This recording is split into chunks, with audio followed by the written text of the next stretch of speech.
යාළුවා හෙට රස්සාවට යන්න බෑ හිතෙනවද? මෙරට ගියාම ගණන් ගන්න නැද්ද? නිතර බැනුම් අහනවද? වැඩ කරන්න පිට එකක් නැද්ද? ඇඟට වීරිය නැද්ද? කරන වැඩක් හරියන්නේ නැද්ද? දවසේ වැඩ ටික පිළිවෙලට ඉවර වෙන්නේ නැද්ද? හැම වැඩේකම භාගයක් ඉතුරු වෙලාද? බැරට අඳින ඇඳුම හවසට අනිවාර්යෙන් හොදන්න. උදේට නිදා ගන්න ඇඳ පිළිවෙලට හදන්න. net එක අකුලන්න.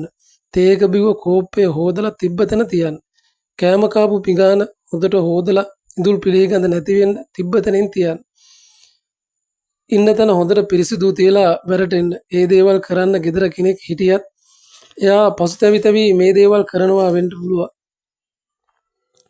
එයාගේ ඔහුගේ ඇගේ පසුතැවීම වේදනාව පීඩාව ඔයා දෛනිකව ඔයාගේ පිටිපස්සේ එනවා.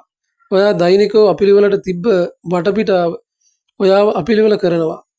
මේ සියලු දේවල් පෞද්ගලිකවම අද්දුටු දේවල්. මේ ඉන්නේ මගේ චූටි දඟයා. පේනව නේද?